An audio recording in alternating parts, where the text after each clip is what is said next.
iremos analisar quem é Israel. Alguns dizem que a igreja é Israel e que esta substituiu Israel. Outros dizem que a nação de Israel que está na terra de Israel é Israel. E outros dizem que Israel são Judá e Efraim reunidos. O que gira em torno destas percepções é, respectivamente, no ponto de vista de alguns que dizem que a primeira aliança foi abolida e substituída pela nova aliança, que ambos as alianças são válidas, mas que um é para os judeus e outro para a igreja, ou que ambos, o primeiro e a segunda aliança, foram dados a Israel e para Israel, e que a igreja nunca foi dada qualquer aliança. Qual é a verdade respeitante a esse tema? Qual é a resposta correta? Yahweh terá de fato abandonado seu povo? Os judeus e os gentios são na verdade participantes da mesma aliança? A segunda aliança, fundada sobre o sacrifício de Yeshua, aboliu a Torá, a lei do eterno da primeira aliança? É verdade que existe uma bandeira para os crentes judeus no Messias e outra para os gentios que creem no Messias? Todas essas perguntas e outras serão respondidas neste estudo intitulado Quem é Israel? Para começar com este estudo, comecemos com um homem que tanto judeus como cristãos clamam em herança comum, o homem chamado Abrão. Começando em Gênesis 12, versículos 1 a 3, podemos ver Abrão a ser chamado para que saia de sua terra. Israel ainda não existia nesta época, pois o seu neto Jacó ainda não tinha nascido e a aliança da circuncisão, em hebraico Brit Milá, ainda não tinha sido dada.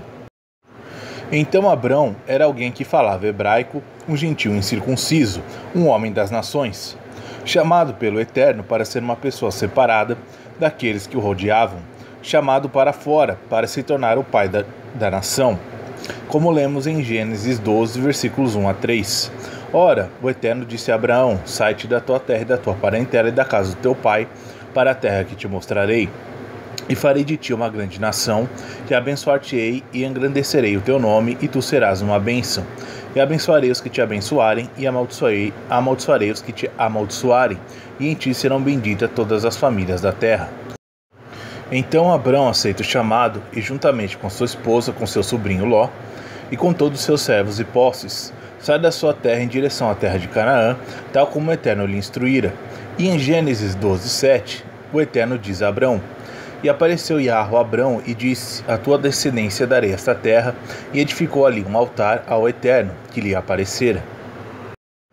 Abrão, que era um gentio incircunciso, tinha sido chamado para sair de entre os outros gentios, para se converter numa nação, para ser a bênção para todas as famílias da terra e, finalmente, para herdar a terra de Canaã, a terra de Israel. E Abrão edificou um altar, o que demonstra o entendimento da lei dos sacrifícios.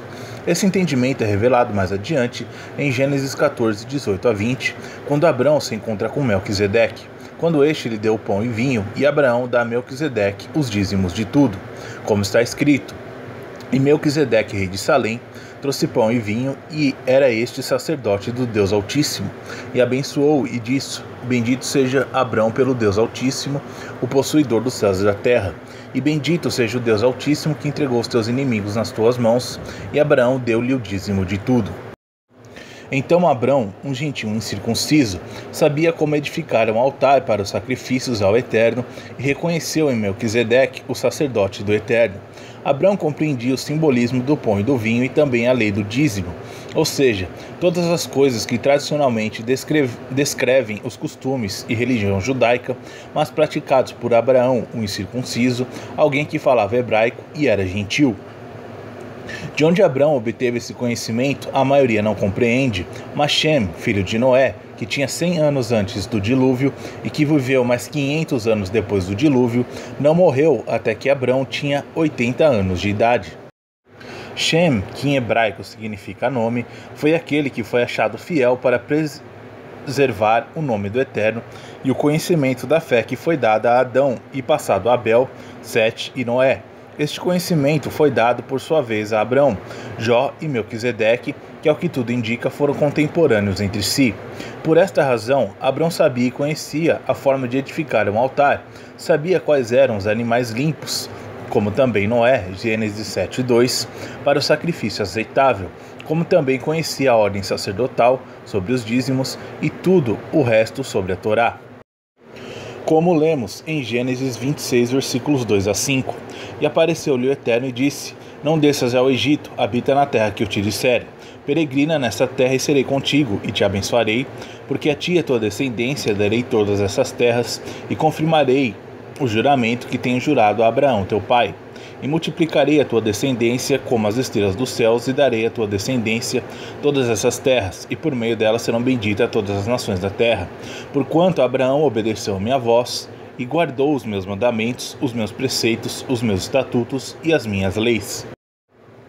Como um gentil, Abraão conhecia os mandamentos do Eterno, conhecia os seus tempos assinalados, Shabatos, luas novas e festas, a lei dos sacrifícios que apontavam para o testemunho do sangue do Messias, e conhecia as leis da Torá, as quais definem o caminho do bem e do mal. E é por Abraão ter feito estas coisas que o Eterno trasladou o pacto abraâmico aos seus descendentes. Em Gênesis 15, versículos 13 a 16, continua-se a profetizar e a escrever: Sabe, no entanto, que peregrina será a tua descendência em terra alheia, e será reduzida à escravidão, e será afligida por 400 anos. Mas também eu julgarei a nação a qual ela tem de servir, e depois sairá com grande riqueza. E tu irás a teus pais em paz, em boa velhice serás sepultado. E a quarta geração tornará para cá, porque a medida da injustiça dos amorreus não está ainda cheia. Então aqui está profetizado que a semente, a sua descendência, viveria no Egito e eventualmente se tornariam escravos nessa terra, mas que finalmente na quarta geração eles seriam libertados do cativeiro. Mas o que é o pacto abraâmico? Sabemos que o Eterno prometeu a Abraão que ele seria o pai de uma grande nação. Esta grande nação da promessa é a nação de Israel. O Eterno também prometeu para sua descendência a terra de Canaã como possessão eterna, o que ainda não tinha acontecido. Esta terra posteriormente seria consequentemente chamada terra de Israel. O Eterno também declara que os seus descendentes seriam como as estrelas dos céus, o que tampouco não tinha ocorrido, e que todas as famílias da terra seriam benditas nele, o que profeticamente ocorrerá plenamente na consumação final. Além da aliança que Yahweh dá ser declarado como uma aliança eterna e que não seria revogada, como está escrito em Romanos 11:29, porque os dons e o chamado do Eterno são irrevogáveis, ou mesmo em Números 23:19. Deus não é homem para que minta, nem filho do homem para que se arrependa. Porventura diria ele, e não faria, ou falaria, e não o confirmaria? O que ele disse ele fará, e aquilo que ele falou ele cumprirá. Então, por que razão o pacto de Abraão é tão cobiçado por ambos, judeus e cristãos? Continuemos em Gênesis 17, versículos 1 a 10. Sendo, pois, Abrão da idade de 99 anos, apareceu Yahweh a Abrão e disse-lhe: Eu sou o Elohim Todo-Poderoso, anda em minha presença e ser perfeito, e porei minha aliança entre mim e ti, e te multiplicarei grandiosamente. Então caiu Abrão sobre seu rosto e falou o Eterno com ele, dizendo: Quanto a mim, eis a minha aliança contigo, serás o pai de muitas nações, e não se chamará mais teu nome Abrão, mas Abraão será o teu nome, porque por pai de muitas nações te tenho posto, e te farei grandissimamente, e te farei nações, e reis sairão de ti. Estabelecerei a minha aliança entre mim e ti e a tua descendência depois de ti, em suas gerações, por aliança perpétua, para te ser a ti por Elohim, e a tua descendência depois de ti. E te darei a ti e a tua descendência depois de ti a terra de tuas peregrinações, toda a terra de Canaã em perpétua possessão, e ser-lhe-eis o seu Elohim. Disse mais o Eterno a Abraão: Tu, porém, guardarás a minha aliança, tu e a tua descendência depois de ti nas suas gerações. Esta é a minha aliança, que guardareis entre mim e vós, e a tua descendência depois de ti, que todo homem entre vós será circuncidado. Então, o pacto abraâmico foi o pacto da circuncisão, e Abraão e toda a sua casa converteram-se nos primeiros gentios circuncisos.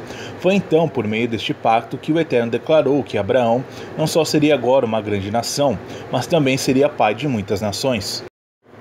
Este pacto seria eterno, que reis sairiam dele, e que em adição a esse pacto, a promessa sobre a terra de Canaã como herança perpétua. E é assim que Abraão, que falava hebraico, o gentio que sacrificava animais, fez com que ele, os seus filhos e todos os seus servos comprados de outros gentios, se circuncidassem. E, como em Gênesis 26:5 declara, este pacto foi dado a Abraão e a seus descendentes, porque Abraão obedeceu à voz do Eterno e guardou seus mandamentos, preceitos, estatutos e a sua Torá. E ele recebeu todas estas coisas quando ainda era um incircunciso, um gentio de língua hebraica. Tudo soa muito judeu, mas Judá ainda não tinha nascido. Isso só acontece 3 gerações adiante. E quem era um judeu nos dias de Yeshua, um descendente de Judá e ou partidário da fé da Torá, preservada através do reino do sul, Judá. Ora bem, este pacto completo com todas as suas promessas, logo após passar para Isaac, em Gênesis 26, 2-5, é passado a Jacó, como está escrito em Gênesis 35, 9-12. E apareceu o Eterno outra vez a Jacó, vindo de Padã Arã, e abençoou, e disse-lhe o Eterno: o teu nome é Jacó, não te chamará mais Jacó, mas Israel será o teu nome. E chamou-lhe Israel. Disse-lhe mais o Eterno: eu sou o Elohim Todo-Poderoso, frutifica e multiplica-te em uma nação. Sim, uma multidão de nações sairá de ti, e reis procederão dos teus lombos. E te darei a ti a terra que tenho dado a Abraão e a Isaque, e a tua descendência depois de ti darei a terra. Vemos então que este é o mesmo pacto que foi dado em Gênesis 17. É também importante destacar que, da mesma forma que o Eterno declara a Abraão que se converterá numa grande nação e no pai de muitas nações, de igual modo, Jacó, que é chamado de Israel, foi-lhe dito que ele seria ambos uma nação e um conjunto de nações. A nação em que ele se tornaria é Israel e as 12 tribos que formaram. Mas qual é o conjunto de nações na qual Israel se tornará e das quais Abraão será o pai? Bem, teremos que aguardar até o final deste estudo para encontrar essa resposta concreta, mas a resposta será deveras interessante. Por agora, continuemos em Êxodo 2, 23-25, onde está escrito: e aconteceu depois de muitos dias que, morrendo o rei do Egito, os filhos de Israel suspiraram por causa da servidão e clamaram. E o seu clamor subiu até o Eterno por causa da sua servidão. E ouviu o Eterno seu gemido, e lembrou-se o Eterno da sua aliança com Abraão, com Isaque e com Jacó. E viu o Eterno os filhos de Israel, e atentou para a sua condição. E logo nos versículos seguintes, vemos que o Eterno se lembra do pacto que passou de um para o outro, começando com o juízo do Egito na 4ª geração, desde a época em que Israel entrou no Egito por José, como está profetizado em Gênesis 15, versículos 14 e 16, e escrito em Êxodo 6, versículos 1-5. Então disse o Eterno a Moisés: agora verás o que hei de fazer a Faraó, porque por uma mão poderosa os deixará ir. Sim, por uma mão poderosa os lançará de sua terra. Falou mais Elohim a Moisés e disse: eu sou o Eterno. E eu apareci a Abraão, a Isaque e a Jacó como Elohim Todo-Poderoso, mas pelo meu nome não lhes foi perfeitamente conhecido. E também estabeleci a minha aliança com eles para dar-lhes a terra de Canaã, a terra de suas peregrinações, na qual foram peregrinos. E também tenho ouvido o gemido dos filhos de Israel, aos quais os egípcios fazem servir, e lembrei-me da minha aliança. Então ele liberta Israel do Egito em consequência da promessa específica do pacto dado a Abraão. E quando eles o tira do Egito, os gentios saem com eles, como lemos em Êxodo 12, versículos 37 e 38. Assim partiram os filhos de Israel de Ramsés para Sucote, cerca de 600 mil a pé, somente de homens, sem contar os meninos. E subiu também com eles muita mistura de gente, e ovelhas e bois, uma grande quantidade de gado. Depois do Eterno tirar Israel do Egito e uma multidão de todo tipo de pessoas com eles, ele declara em Êxodo 12:49: uma mesma lei haja para o natural e para o estrangeiro que peregrinar entre vós. E também em Levítico 24:22 e Números 15, 16 e 29. Então vemos que a mesma Torá é aplicada a todos aqueles que entram no pacto, independentemente se são israelitas naturais ou gentios que se ligam a Israel. De fato, quando os israelitas foram ao Monte Sinai com a multidão mista de pessoas para receber a reintrodução da Torá, é declarado que todos eles aceitam submeter-se a todas as palavras do pacto, como lemos em Êxodo 19, versículos 5-8. Agora, pois, se diligentemente ouvires a minha voz e guardares a minha aliança, então sereis a minha propriedade peculiar dentre todos os povos, porque toda a terra é minha. E vós me serei um reino sacerdotal e o povo santo. Estas são as palavras que falarás aos filhos de Israel. E veio Moisés e chamou os anciãos do povo e expôs diante deles todas essas palavras que o Eterno lhe tinha ordenado. Então todo o povo respondeu a uma voz e disse: tudo o que Yahveh tem falado faremos. E relatou Moisés ao Eterno as palavras do povo. Então vemos aqui que, além da multidão mista de pessoas concordarem em obedecer as palavras do pacto abraâmico no Monte Sinai, também vemos que as leis dadas com este pacto deveriam ser aplicadas a todos aqueles que compunham a mesma, independente se são israelitas naturais ou enxertados. No seguimento disso, podemos ir até Lucas 1, versículos 67 a 77, e ver que a semente prometida de Yeshua foi também a mesma que creram por meio do mesmo pacto abraâmico, como lemos. E Zacarias, seu pai, foi cheio do Espírito Santo e profetizou, dizendo: bendita é o Eterno Elohim de Israel, porque visitou e remiu seu povo, e nos levantou uma salvação poderosa na casa de Davi, seu servo, como falou pela boca dos seus santos profetas desde o princípio do mundo, para nos livrar dos nossos inimigos e da mão de todos os que nos odeiam, para manifestar misericórdia a nossos pais e lembrar-se da sua santa aliança e do juramento que jurou a Abraão, nosso pai, de conceder-nos liberdade da mão dos nossos inimigos. Os serviríamos sem temor, em santidade e justiça perante ele todos os dias da nossa vida. E tu, ó menino, serás chamado profeta do Altíssimo, porque hás de ir ante a face do Senhor, a preparar seus caminhos, para dar ao seu povo conhecimento da salvação, na remissão dos seus pecados. Vemos que quando o Messias viesse, deveria haver um sacrifício e um sacerdote segundo a ordem de Melquisedeque, e que Abraão, na sua entrada no pacto, 430 anos antes do estabelecimento do sacerdócio segundo a ordem levita, e que ofereceu o dízimo de tudo a Melquisedeque, foi do mesmo modo participante deste e entrou no pacto segundo a ordem sacerdotal de Melquisedeque. Agora, continuando com João 3,16, começamos a ver que o Messias veio só para as ovelhas perdidas da casa de Israel. João 3,16, porque o Eterno amou o mundo de tal maneira que deu seu Filho unigênito, para que todo aquele que crê não pereça, mas tenha vida eterna. Isso faz sentido porque o pacto e a promessa dada a Abraão foi centrada em quê? Em torno da terra de Israel, como uma possessão eterna para o povo de Yahveh. É óbvio que Yeshua veio para todo aquele que nele crê, israelita ou gentil. Não façamos confusão, mas isso implica que esses se ajuntem a Israel. Vide Zacarias 8:23, João 10:16. E uma vez mais, Mateus 15:24. Yeshua respondeu dizendo: eu não fui enviado senão as ovelhas perdidas da casa de Israel. E como Yeshua disse aos seus discípulos em Mateus 10, versículos 5 e 6. Yeshua enviou estes 12 e lhes ordenou dizendo: não ireis pelo caminho dos gentios, nem entrarei em cidades de samaritanos, mas ide antes as ovelhas perdidas da casa de Israel. E em João 10:16, ainda tenho outras ovelhas que não são deste aprisco, também me convém agregar estas, e elas ouvirão a minha voz, e haverá um rebanho e um pastor. E como é possível? Porque tudo está relacionado com um só pacto, com um só Elohim, o Eterno, com um só Messias, Yeshua, e uma só instrução, a Torá, para este pacto, independentemente se são naturais ou enxertados. Leiamos em 1 Coríntios 12, versículo 2. Vós bem sabeis que ereis gentios, levado aos ídolos mudos, conforme eres guiados. E em Efésios 2, 11, 12, 19. Portanto, lembrai-vos de que vós, no outro tempo, ereis gentios na carne, e chamados em circuncisão, enxertados, pelo que na carne se chamam circuncisão, naturais, feita pela mão dos homens, que naquele tempo estáveis sem o Messias, separados da comunidade de Israel, estranhos às alianças da promessa, não tendo esperança e sem Deus no mundo.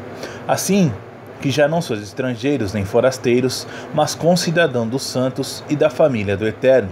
Então, se alguém não é mais estrangeiro, isto é, não é mais um gentil, pessoa das nações, não israelita, mas sim concidadão e membro da família do Eterno, isso converte uma pessoa em quê?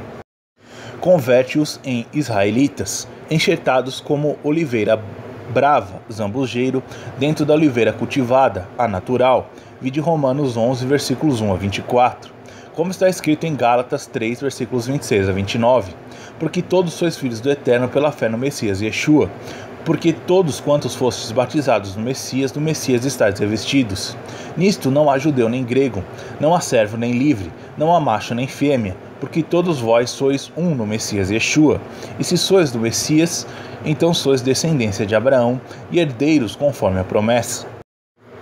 E no reino milenar, quando Yeshua voltar para se impor sobre os governantes dessa terra, Apocalipse 20, versículos 4 a 6, e a Israel lhe for dado a sua porção da herança eterna na terra prometida, aqueles que foram enxertados recebem a herança com eles, como está escrito em Ezequiel 47, versículos 21 a 23. Repartireis, pois, esta terra entre vós, segundo as tribos de Israel. Será, porém, que a sorteareis para a vossa herança, e para dos estrangeiros que habitam no meio de vós, que gerarão filho no meio de vós, e vos serão como naturais entre os filhos de Israel, convosco entrarão em herança, no meio das tribos de Israel. E será que na tribo em que habitar o estrangeiro, ali lhe dareis a sua herança, diz o Eterno Yahweh.